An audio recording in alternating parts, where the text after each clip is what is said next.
episode of Surviving the Survivor. We bring you the best guests in all of true crime. Don't forget to subscribe and smash that like button. Here's your host, Emmy Award-winning broadcaster, Joel Waldman.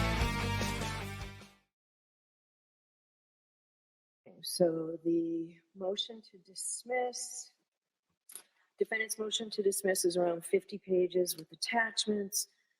The supplement is about 15 pages. The Commonwealth's opposition is about the same.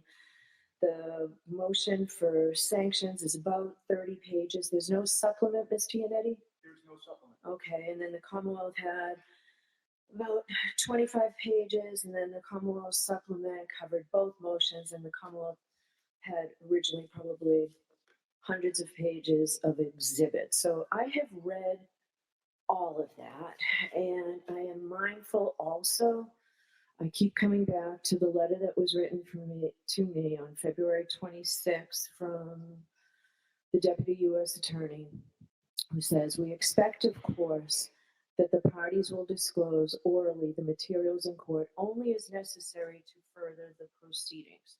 So I've read everything. I'm going to give each side 10 minutes, and we're going to start with the motion to dismiss. So, Mr. Jackson, I'll hear you. I think it would be particularly helpful if you were to focus on the exact prejudice to the defendant and how this all goes to the core of the Odell motion. And as you know, that's an awfully high bar. So go ahead. Your Honor, I will try to edit my comments to stay within the 10-minute mark. It's very difficult to do that. I did not know that we were going to be under such incredible time constraints. As a matter of fact, I thought that the court said the last time we were in court, we had basically your word. Yeah, all day. But that was when we had all the motions, but it's just these two motions right, today. but they're big. They're big. Consistent with. Why don't you go ahead and start? If you need additional time, tell me. But it would be important to focus your argument. Again, I'm mindful of what the U.S. Attorney said to me in that letter. And I am as well. And that mindfulness suggests that my comments will be directed to that which is necessary to further the proceedings. Okay. Which means that right ahead. I'll start with the basic rule of Odell. We start with the postulate that any distortion of the evidence, that's where we start. Any distortion of the evidence during the course of a grand jury proceeding impairs the integrity of the indictment, if there is an indictment, and pursuant to Odell, that requires dismissal. In this particular case, there were myriad examples, which I'll edit. I was going to go through several, but I'll just touch on them very quickly. Your memo, I have to say, your memo is very thorough and very helpful to me because you outline everything and same in your supplement. Thank you. The first point I want to discuss is what we believe is the failure to disclose Sergeant Michael Lank's personal lifelong relationship with some of the individuals, specifically the individual Chris Albert. There was a comment or an incident, I should say, that we referred to in our moving papers that dealt with Chris Albert and Sergeant Lank years ago. They have a long-standing, years-long relationship, and I'll close this loop in just a second, but if you'll allow me, that relationship goes all the way back to 2002 at least. And there was an incident in which Sergeant Lank and Chris Albert had gotten into what can easily be described as a bar fight. Chris Albert had gotten into a bar fight of some sort. Michael Lank walks out of the same bar or an adjacent bar. He'd been drinking with his buddy Chris. He walks out, stumbles out, announces to the participants in this fight that he was quote unquote deputizing himself, and ultimately came to Chris Albert's aid. That was with the specific intent to assist an Albert in getting out of a legal jam all the way back to 2002. The reason I bring that up, and by the way, both of the individuals involved, not Sergeant Lank, both of the other individuals involved were ultimately arrested by Sergeant Lank. That case went to trial, and both of the individuals were found not guilty of assault. And that's after Michael Lank engaged in fisticuffs with at least one of the men, to the degree that the Canton police officers had to pull him off of the individual. So this is in your memo, and it also is exhibits C through E That's attached right. to your memo. And the reason this comes to a head and the conflict of interest comes to a head is because Michael Lang ultimately was the first person to walk into Brian Albert's house. During the course of the grand jury, nobody elicited information from Michael Lang that he had a close personal relationship with the Alberts, that he had in years past come to the Alberts' aid. And yet he was the first person that came into the house. Even the grand jurors were stunned by this and asked, the specific grand jurors asked Michael Lang and asked the Commonwealth, or through the Commonwealth of the witness, why didn't Brian Albert ever even come out of the house? And I think we have the answer. And the answer is because the Albert, specifically Brian Albert, was waiting on a friendly. And they got that friendly through Michael Lang. That was withheld from the grand jury. Sergeant Lank is a longtime childhood friend of the Alberts. The Canton Police Department was conflicted off the case because of those personal and familiar relationships that the Alberts have with Canton Police Department. And Sergeant Lank has a history of using his position as a police officer to shield the Alberts from criminal liability. That was never brought out. That's the kind of distortion that Odell talks about. Another broad example or a broad category that I want to discuss briefly deals with Trooper Michael Proctor. The Commonwealth withheld from the grand jury clear and even more egregious conflicts of interest as they pertain to Michael Proctor. Sergeant Lank was aware of this irremediable conflict that Canton Police Department had and that he should have had with the Alberts. So what does he do? He calls in Massachusetts State Police. And who do they send but Michael Proctor? And that's like jumping from the frying pan into the fire. That's the same Michael Proctor who's also years-long close family friends with the Alberts. The Proctors have called the Alberts their, quote, second family. And to that point, now we have benefit of some hindsight, and that's the federal investigation. We have been saying since September 16th, 2022, in lengthy motions that we filed before this court and filed with the Commonwealth, there is a conflict. You're not investigating the conflict. That conflict was never described to the grand jurors. And we've been rebuffed at every single turn. Newly uncovered text messages, but from the feds, revealed that on January 19th, 2022, think about that date, that's 10 days before the incident. January 19th, 2022, Michael Proctor texted his own family members discussing the specifics of having Julie Albert babysit for his toddler child. We should all let that sink in for a second. So yeah, I understand that. There is a level of closeness that cannot be overstated. Michael Proctor is so connected to the Alberts that he was entrusting them, or willing to entrust the Alberts, to be caregivers for his toddler child. And it's not lost on anybody in this courtroom that for 2 years, the Commonwealth has been denying it and still denies it in their opposition paperwork. They still say, well, there's nothing to see here. It's Michael Proctor's sister who really is friends with Julie Albert, and that's not a big deal. Everybody looked the other way. As a matter of fact, Ms. McLaughlin wrote the following in her opposition. Trooper Proctor's supposed close and personal relationship with the Alberts is, quote, entirely unfounded and a desperate creation of the defense, a desperate creation of ours. She says we created this. But now we have the benefit of the federal investigation. And the Commonwealth finds itself in that very unenviable position of having to eat some very distasteful words. Because we didn't create anything. And there's more. On February 1st, 2022, 3 days after John O'Keefe was killed, there was another text message. And this one, Michael Proctor's sister texts Michael Proctor very specifically and writes the following, quote, just saw Julie. And Julie said, when all this is over, she wants to give you, Michael Proctor, a thank you gift. Michael Proctor didn't respond with, that's inappropriate. These are witnesses. These are potential suspects.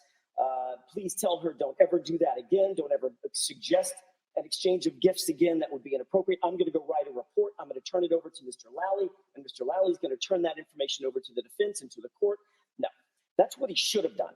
What he did do is he responded, get Elizabeth one, his wife, In other words, get the gift from my wife, it'll be a little less obvious. So now we have the lead investigator from Massachusetts State Police literally discussing the exchange of gifts between the Albert family on the one hand and the Proctor family on the other hand as a thank you, their words, for helping the Alberts out of a jam. And if you looked up quid pro quo in the dictionary, you would find this set of text messages. 2 years later, to the day, on February 1st, 2024, now let's fast forward 2 years later, now Michael Proctor finds himself on the witness stand in front of a federal grand jury, which we just found out about. That grand jury was tasked with a singular commission, and that was investigating crimes of public corruption by law enforcement in relation to this case. And during that testimony, he was confronted with these and myriad other examples of evidence of his close ties to the Albert family. And he admitted to an AUSA under very intense questioning that not only does he know the Alberts, and does he socialize with them, does he drink with them, does he go to pool parties with them, but he told his partner, Yuri Butnik, all of this before Yuri Butnik testified at the grand jury and before he and Butnik actually interviewed Chris Albert. Why does that mean something? Why does that mean something to the court and to this argument? Because when Yuri Butnik testified before the state court grand jury, he testified that, quote, following formal introductions, end quote, Julie Albert and Chris Albert provided their phone numbers. Following formal introductions. That was a clear deceit on the grand jurors. Yuri Butnik knew, as did Michael Proctor, they didn't need formal introductions. Michael Proctor was considering having Julie Albert babysit his kid 10 days ago. Actually, at that time, 13 days ago. That left the grand jury with the intentional false impression that these people literally do not know each other. They've never been in contact. They're complete strangers. That was a lie. That was a concerted effort to hide that relationship and to hide the conflict of interest. And the grand jurors were fooled. They were left with the impression, Michael Proctor, Yuri Butnik, they don't know these folks. They're completely neutral, independent investigators, and nothing could be further from the truth. And the revelation of this evidence culminated in front of that same grand jury on February 1st, 2024. Under additional intense questioning by the Assistant United States Attorney, Proctor was caught in his own web of deceit and testified as follows, quote, this is the AUSA talking, or asking the question. So obviously we're asking questions about your relationship with Julie Albert, with Chris Albert, and with Colin Albert. Do you understand that? Answer, yes, sir. Question, and you're saying that you're minimizing, quote, minimizing your relationship to the grand jury, correct? Answer, yes. He finally, under the scrutiny of a federal grand jury, admitted that he had been lying about his relationship to the Alberts, which means he lied to the grand jury, which means the evidence was distorted in front of the grand jury. And that is the burden that Odell requires. All right, so your time is up, which includes me interjecting. Do you want 5 more minutes? If I could implore the court. I'd like you to sort of get to the questions I asked as well. All right, I know you're reciting the evidence that I've read, so I'll give you 5 more minutes. Go ahead. Thank you. I want to shift gears to another example or another series of examples of evidence that was distorted before the grand jury. And that deals with the use of, or the insinuation of Kevin Albert, yet another Albert, at the behest of Michael Proctor. Kevin Albert is a sworn Canton police officer. On day one, the Canton Police Department was completely recused off the case, in no small part because of Kevin Albert and the fact that John O'Keefe's body was found on Kevin Albert's brother's lawn. Yet the evidence that has been disclosed by the federal investigation, which we were not privy to,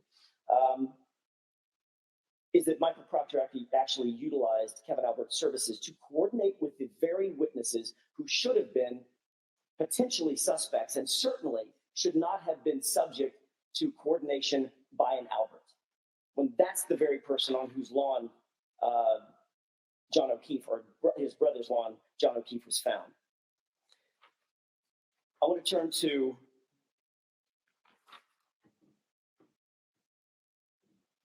at least one more situation Okay. in my remaining minute or so, given the fact that this is curtailed. And this is not in our papers, but obviously it's a complete and probably the most obvious distortion of the facts.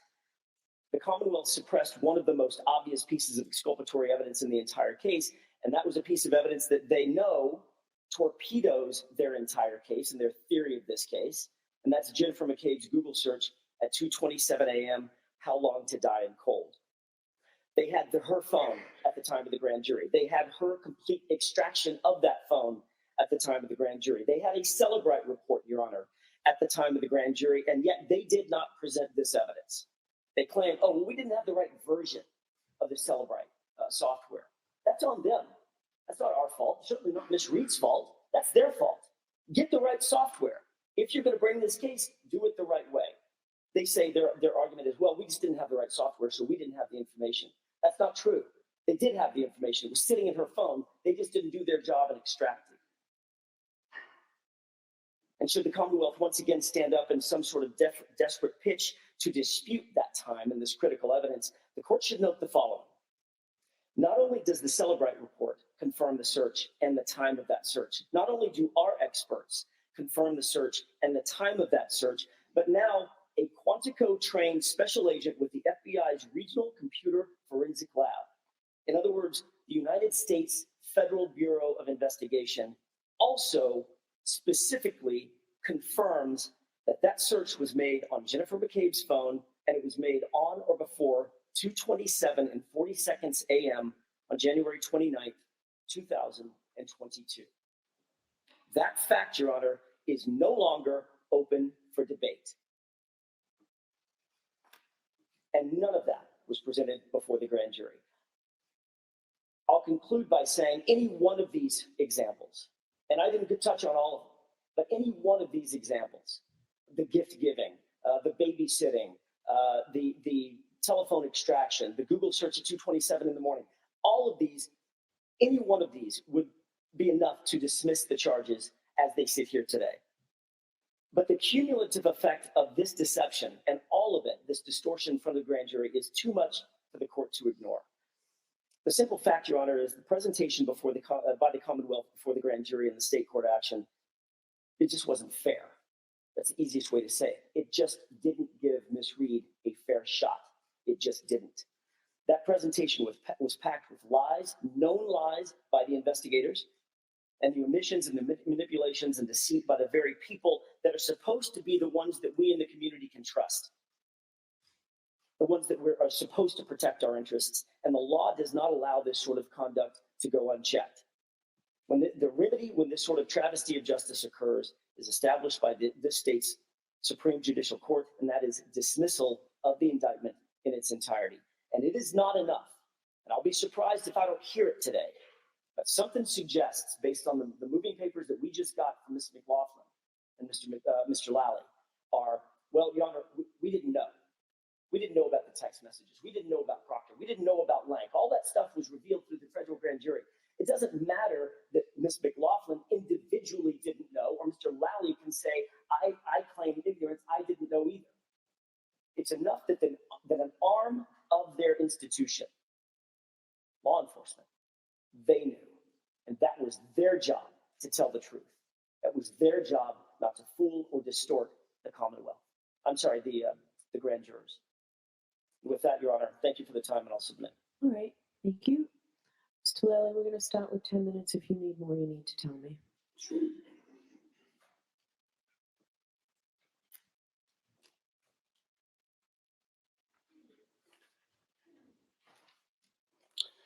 And thank you, Your Honor. No, I think 10 minutes should be fine. I know the court has taken painstaking detail to go through all the material that's submitted, so I'll be as brief as I can.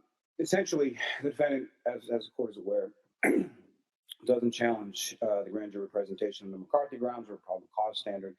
Defendant motions challenges under Odell. Odell essentially states dismissal of an indictment on impairment of the grand jury proceedings requires proof of three elements, as the court is well aware. One, that the Commonwealth knowingly or recklessly presented false or deceptive evidence to the grand jury. Secondly, that the evidence was presented for the purpose of obtaining an indictment. And three, that the evidence probably influenced the grand jury's decision to indict. None of which I would submit the defendant has met their burden with reference to any of those three elements. Just addressing sort of the overarching themes of the defendant's motion. The defendant challenges, as he just stated, the testimony of Canton Police Sergeant Lank and his testimony attributing statements to the defendant that were made in the aftermath of Mr. O'Keefe's body being discovered in a purported deception of Sergeant Lank's relationship with the Albert family. Trooper Proctor's purported false and deceptive statements throughout the course of his testimony, and the Commonwealth's failure to elicit a purported inconsistent statement of Christopher Albert, and the Commonwealth's failure to impeach Julie Albert's testimony. Your Honor, simply put, none of these issues or stated malfeasance actually occurred before this grand jury. As it relates to Sergeant Lank, I mean, we're talking about what the defendant submits as an attachment is an incident from almost 20 years ago, which doesn't involve anyone who was at the house at 34 Fairview Road on the night when Mr. O'Keefe died. The statements that Sergeant Lank is attributing to the defendant were not only testified to by Sergeant Lank, and they're testified not in a deceptive manner. They're testified to by Sergeant Lank in the sense of he indicated he spoke to officers who had preceded his arrival. All of those officers also testified before the grand jury.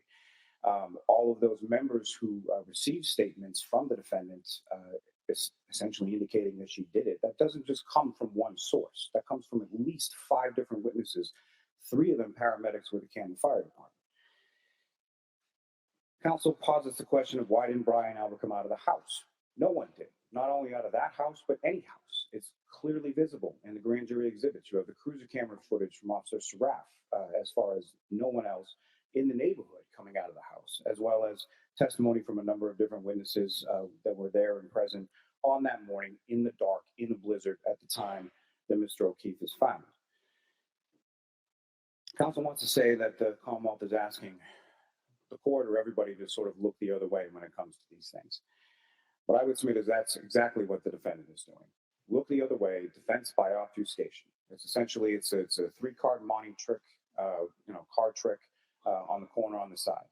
Look at all of this, look at this relationship, look at that relationship, conflating these relationships, sort of the distortion that I would say between what exists in social media realm and what exists in reality. That if you know someone, that automatically means that you're best friends with them, every single one of their siblings, every single person that they've ever met or socialized with. One social interaction, transforms into a long-standing 20-year relationship, all of those things. And what the defense is obfuscating from is the overwhelming evidence that was presented to this grand jury from a multitude of sources, 42 separate witnesses, 56 exhibits, over 1,400 pages of transcripts, which clearly demonstrate and indicate that the defendant, Karen Reed, killed John O'Keefe. But they don't want you to look at that. They want you to look at who texted who when and what they said and what was asked and what was promised. In reviewing the materials provided by the U.S. Attorney's Office, a couple things that I would note is, number one, they have no idea how much of a percentage of the totality of the federal materials we have. I don't know if we have 5%, 50%, 90%. I have no idea. The other part that's confounding is that it appears that these materials or materials from the state prosecution were provided to the U.S. Attorney's Office by Mr. Yannetti or by the defendant or by defense counsel. And again, what I don't know is how much of a percentage of the total discovery from the state case was actually given and provided to the U.S. Attorney's Office in which to conduct their investigation. But it's clear from the investigation that they extensively investigated the facts and circumstances that led to Mr. O'Keefe's death. In sum, what I would submit, just as Ms. McLaughlin stated on the last day, these materials are largely consistent with the Commonwealth's theory of the case. There is no suggestion of a third-party culprit, no suggestion of cover-up of evidence, no suggestion from the 13 civilians' witnesses' testimony that we've received, or transcripts of that testimony. All of them confirm that Mr. O'Keefe never entered 34 Fairview Road. All of it was absolutely no animosity between the individuals at the Waterfall Bar or at 34 Fairview residence. There was no fight. There was no dog attack. There was no eyewitness to the circumstances that led to Mr. O'Keefe's death. Witnesses also testified consistent a year later. They testified in the state grand jury in the spring of 2022, largely in the spring of 2022, and then largely in the spring of 2023 before the federal grand jury. And their testimonies are largely consistent with the defendants making declarative statements that she did it, not a question mark at the end, but clear definitive statements on scene, that she had discussed the damage to her taillight prior to leaving Mr. O'Keefe's home on the morning of January 29th. You have a number of different statements that were alluded to by Mr. Jackson in regard to texts between from Trooper Proctor's phone. Of note, there are no text messages between Trooper Proctor's phone and Julie Albert's phone, except for two no-content text messages, one from June 21st, 2020, and one from September 1st of 2020. There is a discussion between Trooper Proctor and his sister because Julie Albert had provided childcare in a pinch on several occasions for Trooper Proctor's sister. Trooper Proctor also testified that Julie Albert never did that for him, never watched his kids, never had looked after his children. That essentially never happened. Lastly, get to the Google search, and I would agree with counsel in the sense that it's really no longer open for debate, but I'm not really sure why we're still even talking about this or why this is still a topic that they're pushing. Essentially, what we have is, yes, what counsel mentions is there is one expert who was given two extractions, presumably provided by defense counsel, that indicates from that particular FBI expert that the searches were done at 2-something in the morning. What counsel neglects to sort of raise and stress with the court is that there's a separate, and I forget exactly what it stands for, but an RCFL analysis of the phone in which through both Axiom and through Celebrite, and the conclusion of that expert is that the searches occurred when Ms. McCabe testified they occurred because the defendant asked her to conduct those searches at 6:23 and 6:24 in the morning. Really, the argument stops at the point of it's not, we didn't do our job to get the Cellbrite version that shows that information did not exist at the time of the grand jury. So I'm not really sure how the Commonwealth is supposed to run something through a Cellbrite version that isn't in existence at the time the grand jury is conducted.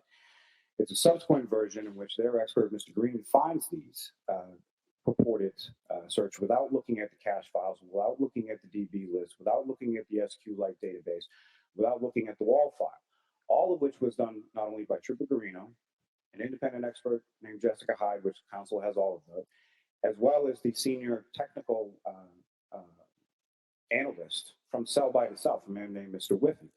Counsel's had this report for months at this point. And essentially, Mr. Whiffen is essentially the person who creates the software that all of these experts are using. And his definitive opinion indicated in his report is that Ms. McCabe conducted those searches at 6:23 and 6:24 in the morning. So I would agree with counsel that it's really no longer up for debate. I think we just disagree as to the conclusions of that. But based on the totality of the evidence and what I would submit as the overwhelming evidence that was presented to this grand jury, all of the sort of individual parsing of stated malfeasance simply doesn't even come close to sustaining the burden under Odell. And for that reason, I would ask that the court deny the motion to dismiss. Okay. Do you want a few minutes, Mr. Jackson, to respond? Very briefly. Okay. First of all, it's always interesting to hear an argument that suggests there's nothing to see here. That's exactly what Mr. Lally did yet again. He said, look the other way, look the other way. Oh, it's the defense that wants you to look the other way. We don't want you to look the other way, Your Honor. We want you to look directly at the evidence of the compromised relationships that Trooper Proctor had and hid. That's what we want the court to look at. He suggests, oh, well, there's just a couple of text messages. It's no big deal.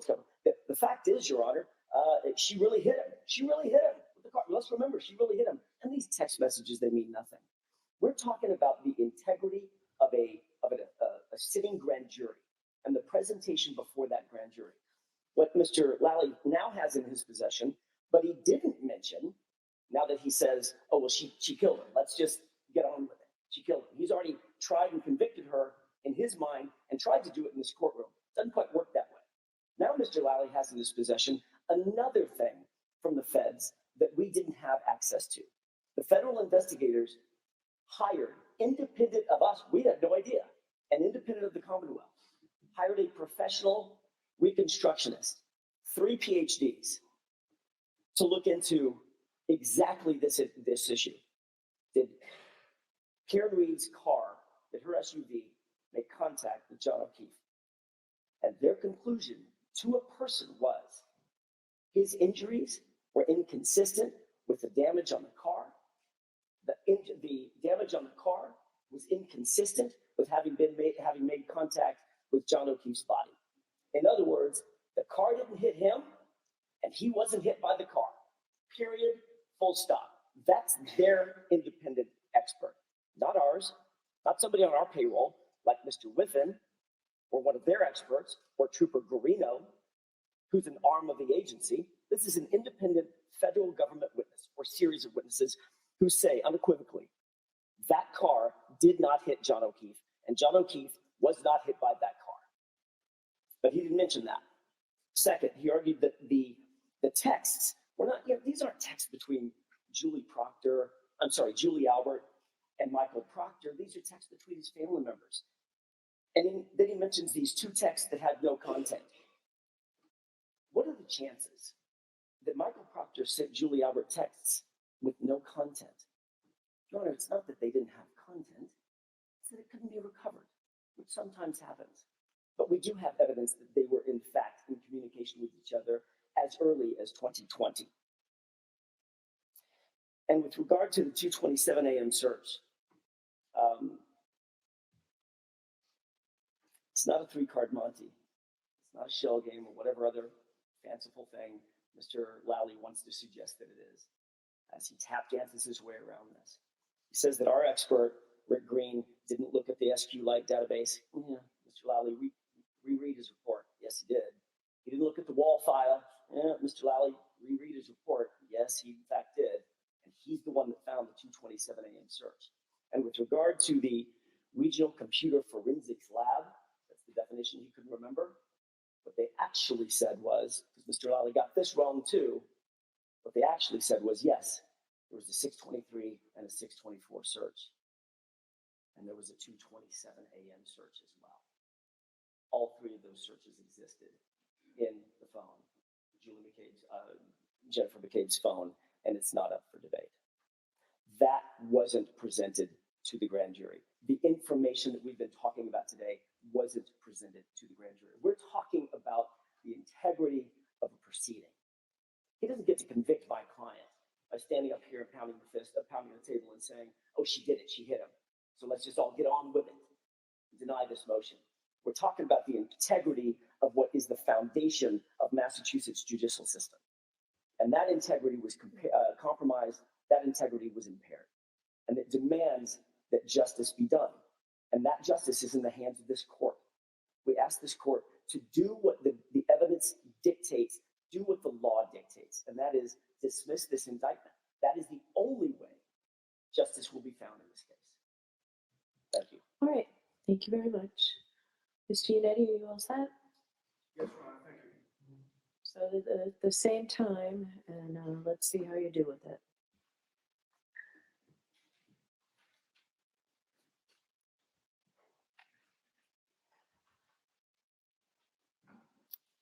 We believe our witnesses.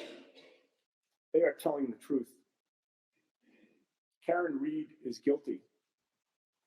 Any suggestion to the contrary is a desperate attempt to reassign guilt. Can you imagine a district attorney with a sworn duty to do justice and respect the presumption of innocence issuing such a statement in a pending case? Before August 25th of 2023, I could not. Yet that was the message of Norfolk County District Attorney Michael Morrissey to potential jurors in this case on that date. I've been practicing criminal law as both a prosecutor and a defense attorney for over 30 years now. Never have I seen such unethical conduct from a prosecutor. I know of at least one law professor who used Mr. Morrissey's statement in his class to teach his law students how a prosecutor should not act. Another member of the bar has already reported Mr. Morrissey's conduct to the BBO. And now we are here with a motion to disqualify Mr. Morrissey from further prosecuting this case because he has a personal interest in the outcome. Your Honor, this court should grant our motion to disqualify. And at the outset, I note that we've also moved for sanctions, dismissal of these indictments as a result of his misconduct. But we have so many additional grounds for dismissal as a result of the material provided to both sides by the federal authorities that we will be filing a further motion to dismiss for extraordinary governmental misconduct. My co-counsel has spoken to that previously. To the extent that the court entertains our motion for sanctions, specifically dismissal, as a result of his So egregious... can I just interrupt there and ask you, are these going to be the same motion essentially? No. There's information and evidence that's been provided by the federal authorities which deals with the egregious conduct of both the district attorney and his investigators and the police. That will be the subject of a separate motion, Your Honor. So I thought that was going to be your supplemental memo to this motion. It sounds like it's the same issue. Mr. No, Kennedy. it's not. And what I'm saying to the court is I have limited time. When I interrupt you, I stop the time. Well, I appreciate that. But even with that, Your Honor, the focus of my argument is going to be on the disqualification as opposed to the dismissal. I've submitted papers on the dismissal. I will rest on those papers with regard to that issue. That's my only point. All right. So when you file the other motion, I need you to include in your memo how that's different specifically from this. Understood. Not just the remedy, but how the basis of Understood. it is different. Understood. All right. So I'm going to start you again from scratch. Go right ahead. I appreciate it. Well, Your Honor, this case admittedly has been an unusual one for a district attorney to deal with. The district attorney's office is not accustomed to a criminal defendant fighting back in the way we have prior to trial. What usually happens when the prosecution brings charges is they detail the allegations at an arraignment in court, and as a result, their narrative and theory of the case becomes widely reported, while the defendant and the defense team remain relatively quiet. After arraignment, moreover, the media typically lose interest and wait until a trial or potential resolution of the case before they start reporting on the case again. And in this way, the district attorney's office is quite accustomed to always controlling the narrative in pending cases, at least until the defense makes an opening statement at trial. And as long as the prosecution gets to control the narrative in the press, they have no problem with what's being reported. But of course, this case has been different. Their control of the narrative did not last very long here. In our view, it became clear very early on in this case that their narrative was wrong. Their theory of the case was wrong.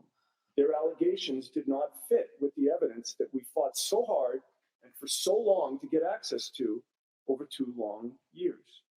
So along the way, we spoke out about our findings of exculpatory evidence, mostly within this courtroom, but occasionally outside. The DA was not used to that and apparently didn't like it because they initially sought the extraordinary remedy from this court of trying to gag the defense from exercising our First Amendment rights to discuss a client who at all times is presumed to be innocent. And as you know, they filed that motion on June 9th of 2023, and it didn't work. The court denied the motion, specifically ruling that any statements attributed to counsel could generally be characterized as responses to the accusations against Ms. Reed and are therefore permitted under the rules. When you made that ruling, though, Your Honor, you admonished both sides that commenting on the credibility of witnesses would have a prejudicial effect on the proceeding. And at that point, we largely stopped making extrajudicial statements. By contrast, Norfolk County District Attorney Michael Morrissey, only 25 days after that court's ruling, instead decided to blatantly ignore this court's admonishment. DA Morrissey went off the rails, gave an unprecedented video statement to the media, where he specifically vouched for the credibility of Commonwealth witnesses in violation of the rules of professional responsibility, in violation of this court's order. A member of the public issued a public records request, and we got this to show all of the media outlets that DA Morrissey made sure received his statement. Before any trial has occurred, he called the defense theory in this case, quote, a false narrative. Before any trial has occurred, he announced his opinion that nobody within the home at 34 Fairview participated in any murder or any cover-up. Before any trial, he vouched for the credibility of Commonwealth witnesses Jennifer McCabe, Matthew McCabe, and Brian Albert. He announced that those witnesses were forthcoming. In other words, truthful. Before any trial has occurred, DA Morrissey announced that the defense theory is, quote, a desperate attempt to reassign guilt, end quote. Given those broad statements of Mr. Morrissey's opinion that Karen Read is guilty, can you believe that the DA in their opposition to this motion had the audacity to claim that DA Morrissey's words were narrowly tailored to the harassment of witnesses? It goes without saying, but your words are not narrowly tailored if you're a prosecutor vouching for the credibility of witnesses, particularly after a judge told you not to do that. Your words are not narrowly tailored if you're announcing to the public that you've already assigned guilt to a criminal defendant before trial. A desperate attempt to reassign guilt. DA Morrissey announced to every potential juror in Norfolk County, not that someone charged with a crime is innocent until proven guilty. The words innocent until proven guilty never came out of his mouth. Instead, he announced his office had already assigned guilt to Karen Read. So in his view, when she fought back by reasserting her right to be presumed innocent, he deemed that a desperate attempt to reassign guilt. Never, in over 30 years of practice, have I ever witnessed an elected DA so blatantly violate the rules of professional responsibility. Never have I witnessed an elected DA trample on the constitutional rights of a criminal defendant who enjoys the presumption of innocence. And I do have some perspective in this area. I had the privilege of spending the first 10 years of my career as an assistant district attorney in Middlesex County. I had the privilege of working with and for some of the finest DAs this Commonwealth has ever seen, from Scott Harshbarger to my mentor, Tom Riley, to Martha Coakley, Jerry Leone, Marion Ryan. In addition, I worked with some of the finest Massachusetts state troopers acting as homicide investigators, men and women I respect for their integrity and prowess as ethical investigators. In a million years, I could not imagine any of my former colleagues and bosses making such a statement. They were professionals with ethics and a humble respect for the awesome power they possessed as public prosecutors. So for those reasons, in some ways, it pains me to have to file a motion like this. But DA Morrissey, through his poor and unethical decision-making, to release a video statement designed to prejudice potential jurors against my client, has forced my hand. So the question then becomes, why did he do this? Why did he take such a personal interest in this case, such that he would take the unprecedented, and that's his word, unprecedented step of vouching for Commonwealth witnesses? Why would he take the unprecedented step of denigrating the defense theory to potential jurors? The unprecedented step of announcing to the public that Karen Read is guilty? Why would he trample over the presumption of innocence and announce that we're trying to reassign the guilt that he's already assigned to her? Well, on December 4th of 2023, we began to learn why. That was when the DA released to us correspondence he had with the U.S. Attorney's Office, which dated back to May of 2023. That correspondence revealed that federal authorities were investigating this case. And it's worth noting, they only released those to us once Fox 25 had succeeded in a public records request, and they knew what they had kept hidden was going to be revealed. And once we got those letters, we learned why they wanted them hidden. We learned that in May of 2023, the DA's office knew there was a federal investigation. They did not reveal that knowledge to the defense. In fact, on June 12th of 2023, the acting U.S. attorney specifically told the DA's office they could reveal the existence of this federal investigation to us, but they didn't. They kept it secret. And then worse, Your Honor, on December 4th of 2023, the district attorney's office provided a false notice of discovery to this court and to the defense. In that notice of discovery, they claimed they had received no confirmation that any witnesses had testified before a federal grand jury. We now know that was a lie. We know it's a lie because 7 months earlier, DA Morrissey wrote that multiple state witnesses had received subpoenas. We know that was a lie because now that we've got the information from the feds, Nicole Albert testified before a federal grand jury that she participated in a group conference call with Jennifer McCabe, Matt McCabe, Brian Albert, ADA Lally, and victim witness advocate Stephen Nelson, a group conference call before she testified before the federal grand jury in July of 2023. We also know it was a lie because he wrote in his letter, and I quote, "We have confirmed that witnesses testified before the federal grand jury." Yet 7 months later, the DA's office tells this court that it had received no confirmation. That is outrageous. We are outraged that he lied to us. This court should be outraged that DA Morrissey lied to you. In a prior hearing in this case, I argued to this court that the letters back and forth confirmed that DA Morrissey believed that he personally and his office in general was being targeted by the U.S. Attorney's Office. I chose my words carefully. I never said he received a target letter. The existence of a target letter is irrelevant. The inquiry is, what does the DA know and believe? And he revealed in those letters what he knew and believed. He revealed that he believed that U.S. Attorney Rachel Rollins had a personal animus against him. He wrote, quote, "She's made no secret of her personal animosity towards me." He also wrote that the head of the public corruption unit at the U.S. Attorney's Office may be personally retaliating against him and targeting him because his wife was unhappy with the way the Norfolk DA treated her. He wrote, in short, that he knew, felt, and believed that he and his office were being targeted. Now, why is that important? It's important because of the immense power that a prosecutor has. It is important because we need an unbiased prosecutor with no vested interest in the case to try to administer justice based on the evidence and not based on any personal interest in a case. It is important because, in the words of U.S. Supreme Court Justice Robert H. Jackson, quote, "We must have assurance that those who wield this power will be guided solely by public responsibility." So I just want to tell you, you've gone over your time. I see you're reading, so you have some idea on how much longer you have. How much longer do you have with that? Probably about 3 minutes. Okay, yeah, go ahead. Thank you. Indeed, Your Honor, Justice Jackson practically spoke to DA Morrissey from the grave. The prosecutor has more control over life, liberty, and reputation than any other person in America. His discretion is tremendous. He can have citizens investigated, and if he is that kind of person, he can have this done to the tune of public statements and veiled or unveiled intimations. Or the prosecutor may choose a more subtle course and simply have citizens' friends interviewed.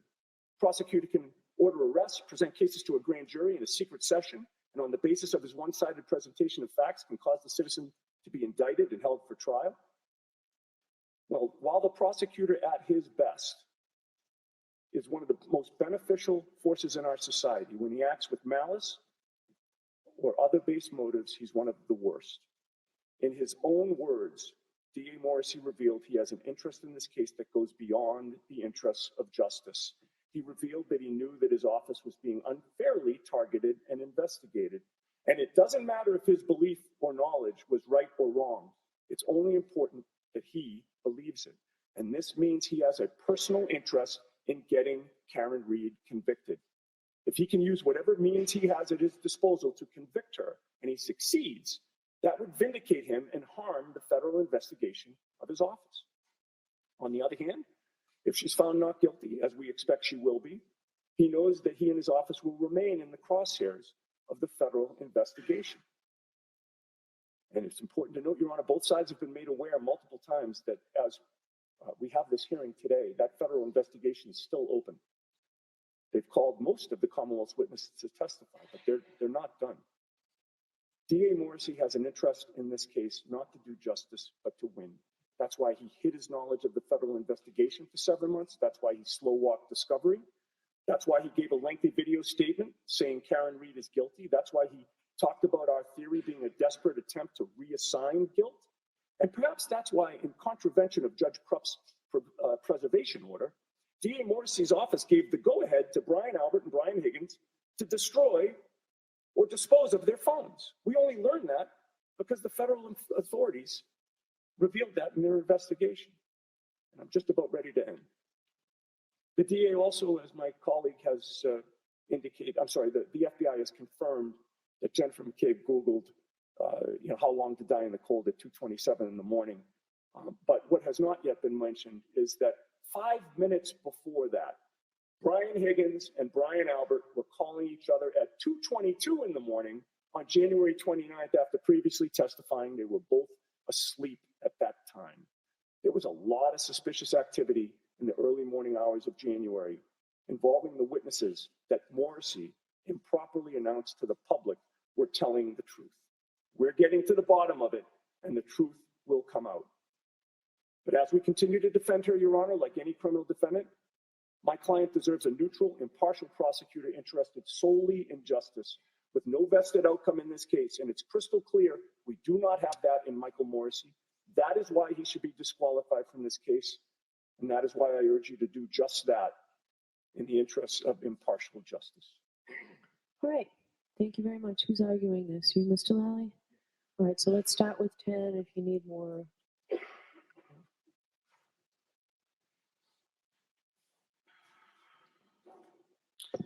Thank you, Your Honor. And again, I don't think I'm going to need much more than that. Again, I know the court has reviewed all the materials, and I know the court is well aware of their standard, and it's a standard which I would submit just simply hasn't been met here. To characterize counsel's actions in this particular proceeding with specific reference to the media and saying it's different, I think is minimization to the highest degree. Essentially, what the defendant is positing, or what counsel is positing in this motion, is that due to a recorded statement by the district attorney over 6 months ago, that impinges on her right to a fair trial, or it impinges, shows some sort of deleterious motive on behalf of the district attorney in the handling of this case. The statement, as the district attorney indicated in it, was in response to an extraordinary degree of relentless and really relentless harassment and intimidation of nearly every witness associated with this case, which included a July 22nd rolling rally of nearly 100 people traveling to witnesses' homes and calling them murderers. That is largely what this was in response to, and is in complete conformity with Massachusetts Rules of Professional Conduct 3.6b6 that permits an attorney to make a warning of danger concerning the behavior of a person involved when there is reason to believe that there exists a likelihood of substantial harm to an individual or to the public interest. It's also in conformity with Rule of Professional Conduct 3.6c, which allows for such statements to rebut the prejudicial effects of the defendant's and her counsel's misconduct. Now, again, I know the court has read through the Commonwealth's opposition, but just to highlight a few of those particular incidents. So yes, the July 31st, I believe, was the ruling in regard to the, for lack of a better term, a gag order. And I think it's been somewhat inappropriately or just patently falsely represented to this court in public what that ruling said. It indicated that the statements of counsel arguably crossed the line of permissibility under Rule 3.6, and that meaning defense counsel. That the inflammatory statements about the Commonwealth and witnesses, particularly by Attorney Jackson, appear to have fueled much of the publicity in this case. And that's a quote from the court's ruling. And that the defense counsel did not have carte blanche to speak with the media, and going forward, defense counsel should ensure that their statements are limited in conformity with the rules. And it denied the Commonwealth's request for that gag order at this time, denying it without prejudice. And then Mr. Inetti wants to get up here and say that they largely stopped making extrajudicial statements after the court's ruling. And so I guess largely stopping would then include August 22nd, the day before the district attorney's statement, a ABC News broadcast in which Mr. Yannetti and Mr. Jackson were featured for a 9-minute, 37-second segment, in which Attorney Jackson indicated that pieces of taillight were planted after the fact, that the victim walked into the house. I think he was confronted, was likely brought down to the basement. I think the confrontation got physical and he was beaten to a point of unconsciousness, that he had defensive wounds, bruises on the back of his hands, largely of which is all not only not true, but directly contradictory to the vast amount of evidence that has been turned over in this case. Mr. Jackson then went on to continue that this was a cover-up and indicating that John was murdered inside that house, his body was placed outside. This also continued into September. September 17th, the defendant, traveling with Attorney Jackson, Attorney Little, and a woman believed to be a television news producer, to the victim's home, to Mr. O'Keefe's home, in direct violation of her conditions of release, where she has to stay away from, as well as other places of interest and sort of tour around the town of Canton.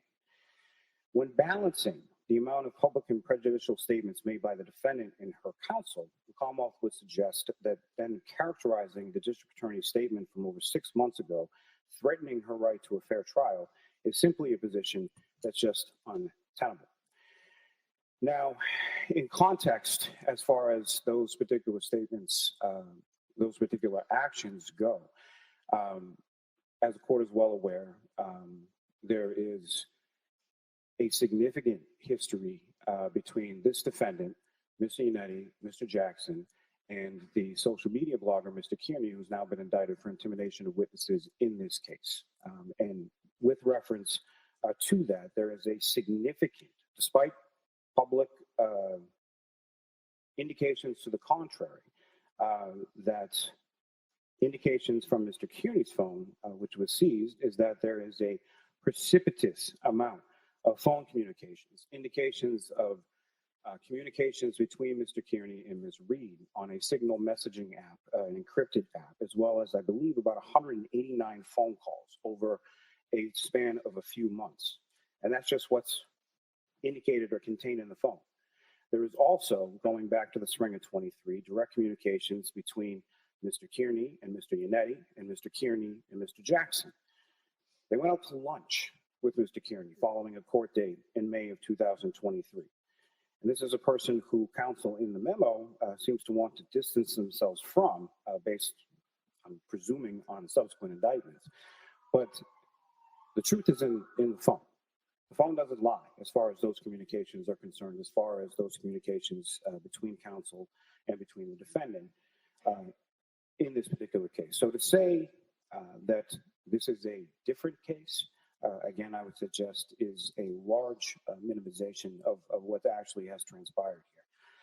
Lastly, what I'll say in reference to the federal grand jury, what is also clear from the federal grand jury is that this was an investigation which was initiated by the defendant and Mr. Yannetti.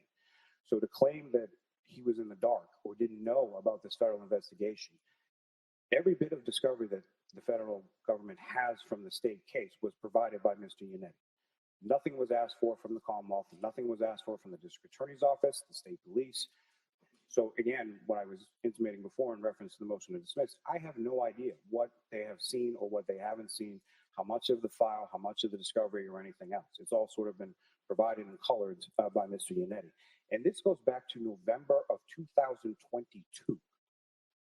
So to then claim that you were sandbagged or didn't know about an investigation that you initiated over a year before until late in December of 2023 is, I think, disingenuous. Disingenuous would be about the nicest term that I can come up with for that. Thank you. Right. Mr. Yannetti, a short rebuttal, I guess, or a short comment. I would just add, Your Honor, that the focus of Mr. Lally's argument was on everything except for Mr. Morrissey's conduct.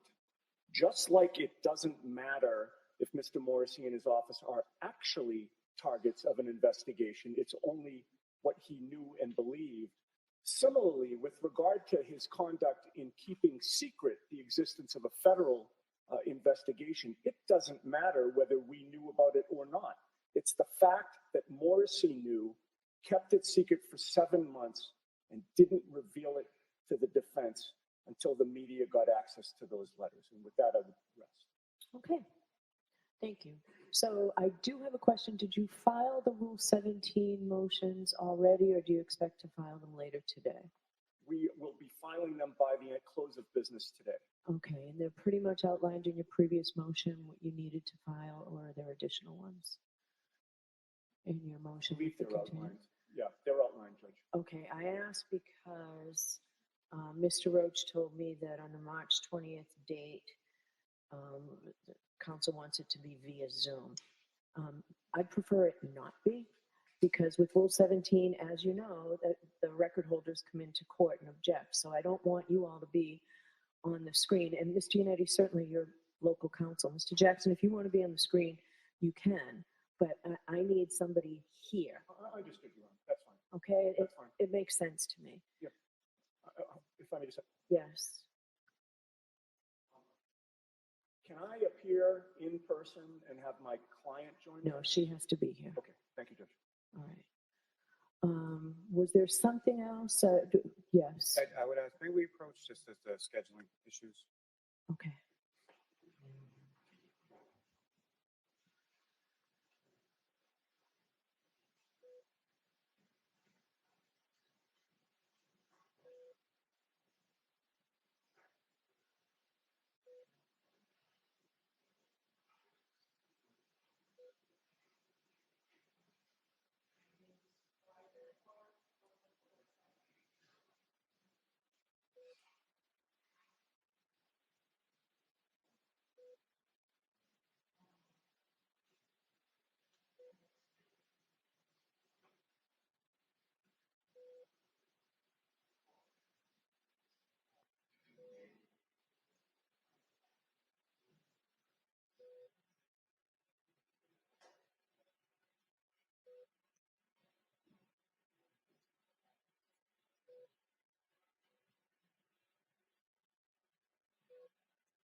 All right, you had a question, Mr. Jackson? I did, Your Honor, just about the logistics of the trial, meaning days in trial, half days, 5 days a week, 4 days a week. I wanted to get some sort of sense so we can begin planning. Okay, so we're going to go full days, Monday, Wednesday, Friday, half days, Tuesday, Thursday, Are the half days afternoon or half days morning? mornings.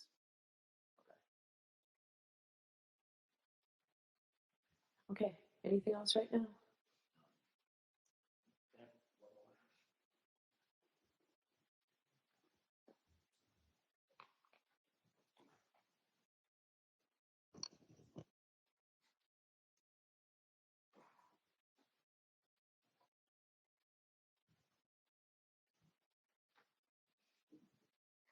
No, Your Honor, thank you. All right, anything from the Commonwealth? No, Your Honor. Mr. McDermott? Judge, I just wanted to put on the record that I think I provided to everyone copies of that letter from Google. I just wanted to make sure, just put that on the record that I gave you copies of that. Thank you. We received copies. All right, great. All right, thank you very much. Thank you, Your Honor. Thank you.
Yes. Oh, good, you can pull it. So somebody heard you say, don't yell at me. Thank you very much. I really appreciate it. Great. So here, could you read this? In theory, I need to make copies of this for at least 2 people. Yeah. Good work, Tim. You did a shutout there. Everybody's so good.